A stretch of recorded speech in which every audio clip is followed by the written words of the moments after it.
Hello everyone, welcome back to The Mess.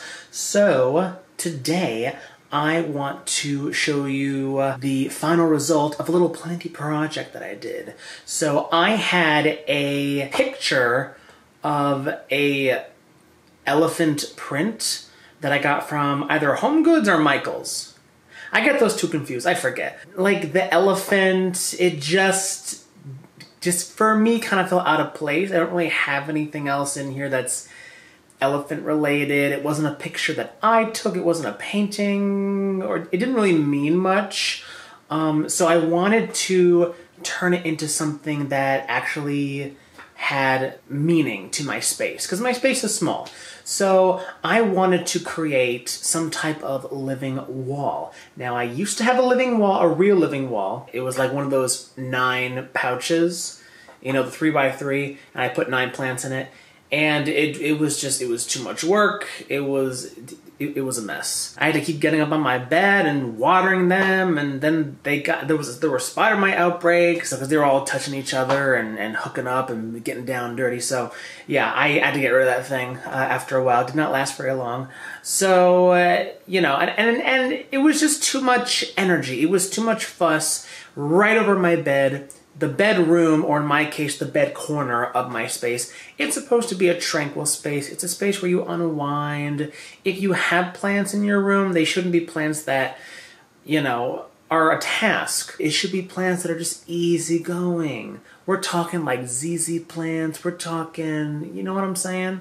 Snake plants, just easy care plants. So yeah, I thought, let me make a preserved moss wall, because I love those preserved moss walls that I see on the internet. They're great because they look real, they are real, but they are preserved, so you don't have to water them, you don't have to worry about the light that it's getting, anything like that. You know, because real moss, it can be very finicky. If the humidity is too low, if the light is too low, if the light's too high, you know, if it dries out, it'll start to go brown. But I really loved that lush look of just a green portrait of moss, and I really wanted to create that. As I was, you know, trying to create it, I kind of changed course. So basically, I took the painting down, and late at night, I actually decided to like take out all the staples and take out the actual elephant painting. So once I had the frame isolated, I was looking at it and I was like, you know what? I don't think I want a moss wall. I think I want floating plants in this frame. So I was looking at this empty frame and I thought air plants would look great in this thing, because I was seeing some air plant living walls where they would take either chicken wire or grid wire, and they would put it inside of a frame, and then they would put the air plants inside of that, and I thought, well, that's great. So I had some chicken wire, I put the chicken wire on, I was like, no. This is like a cage. It is a cage. It's a cage for chickens, right? And I was looking online for other types of grid wiring that I could possibly use, and metal that was safe for air plants. And I just decided the cage look and putting plants on a cage, I just didn't like it, especially over my bed, a place where I want to just feel free and relaxed. I don't want to have a cage over my freaking head. So I was like, you know what? I have another idea. And I hadn't seen anyone else do this, but I was like, you know what? Let me just try to do this and see how it works. I want to create real floating air plants. All right. Let me show you what I did. And there it is. This is the finished product, people. We got my living wall of air plants. I call it the floating living wall. I love the way it came out. It was just something that I decided to do on a whim. I had my heart set on a green living wall or moss wall that was really lush and beautiful, and this just kind of came out of nowhere. I love how it's simple, it's not chaotic, It's not anxiety inducing. You know, I'm not really into the feng shui stuff. I don't really know too much about it, but when it comes to not having too much chaos in your bedroom or right over your bed or whatever, some people say don't put mirrors over your bed and things like that. You know, I get it from an interior design viewpoint, I guess, if that makes any sense. But let's take a closer look at what we got here. So, we have 7 plants, and I really want to emphasize the odd number. I didn't want to make it look too orderly, because what we have here is a border, which is the frame, and then inside the border you see just all of these floating plants. They are totally free form. You almost can't even see how they are hanging from here, which is great. You can't see any wiring, you can't see any grid, you can't see any glue or anything like that. And the reason why, guys, is because there ain't any of that stuff. So if we get a little bit closer, we're going to reveal the magic. I have all of these hanging from fishing wire. And I literally just tied the wire to each plant, and I tied it in a way where when it hung, it was hanging in a way that I thought was aesthetically pleasing. It was facing the room, it was tilted at the right angle, and then I literally just tied them at the top of the frame there. No glue, no tape, no tools needed, except for taking the portrait out. But aside from the frame, this was probably the easiest, and in my opinion, at least for me, the most beautiful little planty project I've ever made so far. By the way, down there, that bright light, that is a grow light. It's not just there for display, darling. But I have to say, it looks quite aesthetically pleasing, doesn't it? Now, this probably is not enough light, so I'm probably going to put another light up there, or maybe I might put a strip light along the inside of the frame there. I'm not quite sure yet. So yes, we have 7 plants, an odd number, floating around inside this border, this portrait, this window into another realm, if you will. And what brings all of this together, because I had to make a decision, do I want big air plants that make statements here and there? Do I want little ones, just like a whole bunch of really small ones? And I was like, no, because I want this to look like something from several feet away, but I don't want huge air plants in here. If you notice, they are all more or less about the same size. Again, more or less, these air plants are all about the same size. They take up about the same amount of space. But what makes it interesting is that not only are they all different shapes, but they are also all different colors, and they're all facing different directions. They're all positioned in different ways. We have ones that are pointing up, we have ones that are pointing down or off to an angle.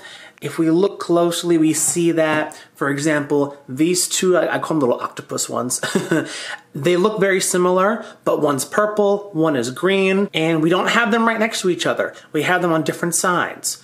We have this green and red one, and this light green one. They look very similar, but one has a different color. They're different colors, but again, they're not right next to each other. They have this guy as like a little buffer, and then we have this twirly-whirly guy down here who totally stands out on his own. And then we have this very thin, wispy one. So these two contrast each other beautifully. And that's really it, guys. It's literally as simple as that. Now, let's talk about care, because for those of you that want to make this, and are like, but wait a minute, but these are real plants, right? Yes, of course they are. They're not preserved like the moss I had my heart set on. They are real plants that need light and they need water and they have to be taken care of. But the great thing about air plants is that they are so adaptable and easy to take care of. Now, there are going to be some people out there that tell you you need to mist them once a day or at least a couple of times a week, or you need to dunk them in water once a week or twice a week for an hour. Some people say for 12 hours once a week or something like that. And honestly, guys, there is no rule when it comes to taking care of any plant, especially when it comes to plants like these that are so adaptable. Now, some people may look at this and try to tell me, okay, the thin leaves down here needs to be watered a lot more often than Mr. Swirly Whirly over here because he has thicker leaves, but Mr. Swirly Whirly needs a lot more light than Mr. Octopus up here because Mr. Octopus is much darker than Mr. Swirly Whirly, and so on and so forth. I'm here to tell you that all of that is BS. I mean, like, it's sort of true, but also it depends on your environment, guys. Like, for example, I had Mr. Octopus and Mr. Swirly Whirly for last few months. I had them literally hanging on the other side of the room right next to each other. They were both getting the same light. And this guy, he had like 1 or 2 leaves that got a little bit crispy, and I trimmed him back when I first got him, first couple of weeks, but he's adjusted and he's growing in pretty low light. I think my meter read like 150 foot candles, which is insane. Like, people will tell you, oh, this guy wants like a few hours of direct sun or bright shade, and it's like, no, these plants don't need it. I'm sure they prefer it, but bitch, you ain't getting it because you're here to make my space look pretty, and you're here to help me not go crazy. And by the way, guys, when it comes to these two in particular that I've been looking after for quite a while, unlike the rest that I just got a couple of days ago, I've only been dunking these two in water for maybe like, I don't know, whatever I'm feeling, 15 minutes, an hour, maybe every 10 days, less than once a week. I don't keep it on a schedule. There isn't like a water the air plants day. You don't have to keep like a schedule. You just have to look at your plant, and your plant will tell you what it wants, guys. Your plant will tell you what it wants. Just a little side note as we're talking about air plants. Over here, my other air plants, my other Tillandsia, this is Spanish moss.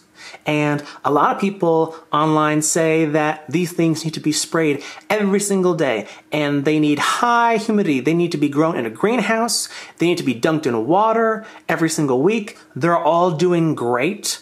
They're getting medium light, so they don't need as much water as ones that are growing in a very, very bright spot. They're not right under a super bright grow light. They're not in a really sunny window, so I don't need to water them that often. And look up close, guys. They look great. No brown tips. They're not dying. Is this thing dying? It's so soft. It's like a pet. It's like petting. This is not a pet. This is not, I don't know what animal feels like this, but you know what I'm saying? It's like, it's just very soft and very, I just love how dreamy this stuff is. Okay, but this video is not about you. Okay, you're about another video. Whoosh, let's go back to these babies right here. They're like, come back to us. It's our time to shine. Yes, honey, it's all about you. There it is, guys. Hopefully this inspires you to make something like this. I guess I'll see you guys in the next video. All right, bye. I don't know how to do outros. Anyway, yeah.